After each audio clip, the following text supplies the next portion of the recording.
Hey Joe, I'm Anthony. Hey, how are you? Pleased to meet you. Nice to meet you Thanks too. for having me. For telling your story today, we're going to give you this Raw Deal t-shirt. There you go. All right, thank you. No problem, man. So tell me a little bit about yourself. Well, I'm originally from New York. What brings you to Florida? Well, my wife's going to be a nurse when she finished schooling, and I did the law enforcement department over here. So do you have any hobbies or anything you like to do? I do wrestling on the side. Well, that's cool. You know, I ended up being a repo agent while I'm waiting to be hired on to the police department. Right. And that's how I'm here today. So tell me about your story. What happened? Well, what happened, I'm a licensed repo agent in the state of Florida.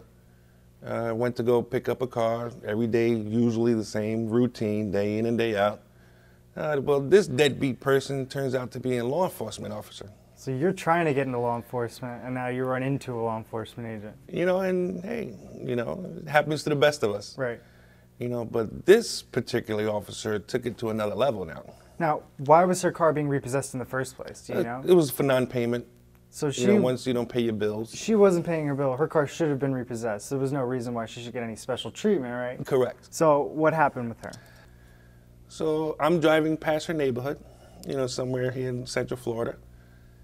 So I see the car coming out of the driveway. I look to the left. She looks at me. She backs back into the garage. So did she know that you were coming to get her car? If she darted back into that garage and it closed so fast, you couldn't even bat your eye. That's how fast she went into the garage. Wow.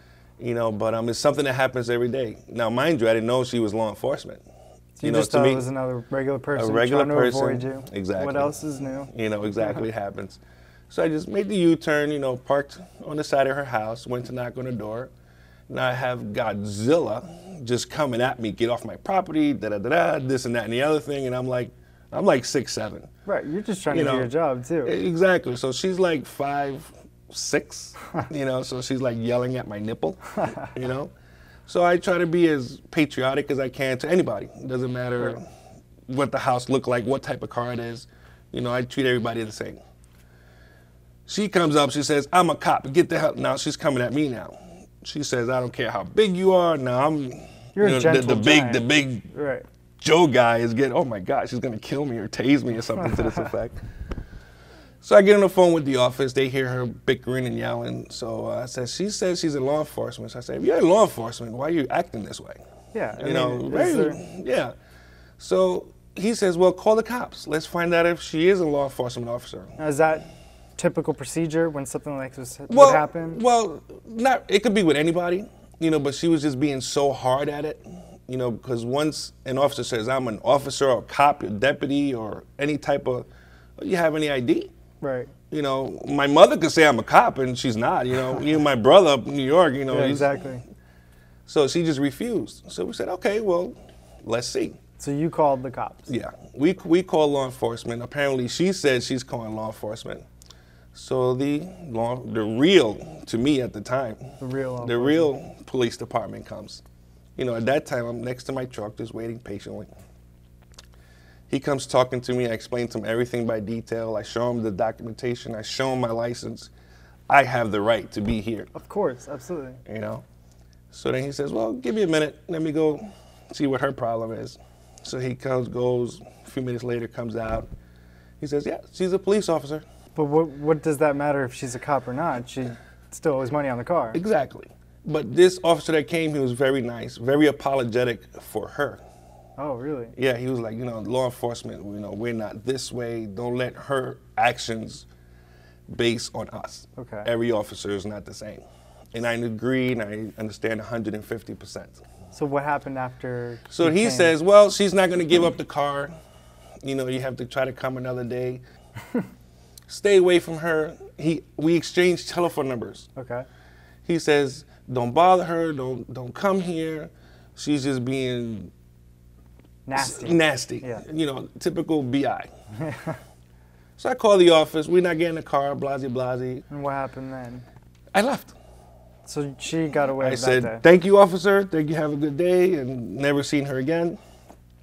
2 days later, I get a phone call. Oh, go pick up that car. The one with the cop is at a dealership 10 miles away from her home. Go pick it up at the dealership. Picked it up, no problem. Signed the paperwork. Did the inventory. Yada, yada, yada. Simple stuff. Right. End of story. Okay. 1 month go by. 2 months go by. And she hasn't come back for the car? I have no idea. Like once I bring it in and they tag it and bag it, I have, it's just another person that passed through my life. Right. You know? 5 months later, this was in, I think, November, right after Thanksgiving, a full belly, you know, going to my daily routine. Okay. Everybody's not a perfect driver. No one expects You know, so I kind of made a boo-boo U-turn in a certain area, you know, another part of Florida, and whoop, whoop, you know, the police pulls me over. Okay. Officer, I'm sorry, I know what I did. He says, you have any warrants and stuff like that? If you don't, you can leave, no problem. You know, hey, of course not. Right. We talking. Well, you think you have a clean record. I know I have a clean record. You know what I mean? Yeah. It's like, hello, you know, about to be in law enforcement, waiting. He comes over to me, he says, hey, Mr. Ortiz, you have a warrant for your arrest. Oh, jaw drop, you know, stop. I said, I graduated the academy, I'm waiting. This is where I graduated from. Right. This is who I know. This is the department I went into, never been arrested. Yeah, that's impossible. He's telling me no. So you got arrested? Yeah. How did that all go? After I thought it was like a reality show. Listen, we have to put you under arrest. You're sitting there thinking that, oh, you know, you made a simple infraction, there should be no problem, and now where is this warrant coming from? He says, Joe, I checked, I double checked, because he kind of believed my story. Right. You know, I was throwing department names and this and that. You seem like a likable guy. Yeah, exactly. Thank you. Yeah, I appreciate that. So they ended up putting me in jail.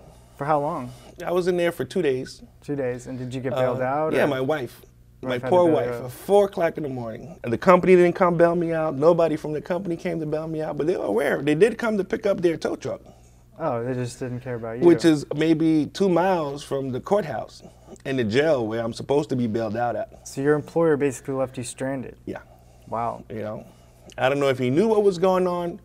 I still didn't know what was going on. Did you ever find out what the warrant was for? Yeah. What was it for? It was trespassing. So how did you get trespassing from her house? And when did this all come about that she was able to charge you with trespassing? Don't know. Don't know. So did you get... So I got 2 days in prison. Okay. I lost the day's pay. I lost the week's pay because I wasn't working. It cost me to get a lawyer because the company didn't want to pay for it. Of course. You know, company time, you know, legitimate work, they had to take care of it. I'm still in jail. And now, what is in the back of your mind? Are you thinking, I'm never going to get into law enforcement, this is going to ruin my life? First of all, I have a criminal record. I've never had a clean record, right? Never had one, mind you. So what happened, she went back to the department. She was so angry. Now, mind you, earlier I did say she's going to get you. She was saying, I'm going to get you. I'm going to screw you so bad. Did she know your name? Yeah. Oh, okay. Yeah.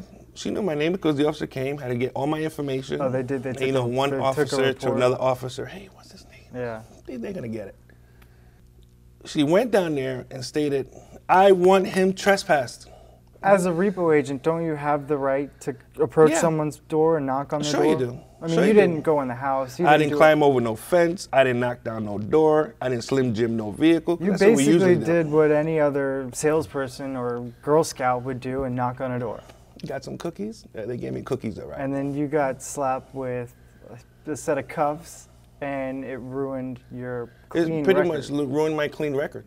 So what are you up to now? I can't get a repo job now. You can't repo. I'm doing taxi work. I picked up a security gig until they find out you have this criminal record. So you really got the shaft. Yes, I did. I got the raw deal, pal. You got the raw deals right. Yes, sir.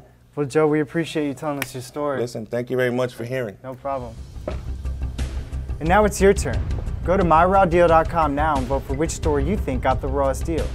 Will it be story number 1? Will it be story number 2? Maybe story number 3? The choice is yours. Go to myrawdeal.com now and vote. I'm your host, Anthony Castaneda, and thanks for watching.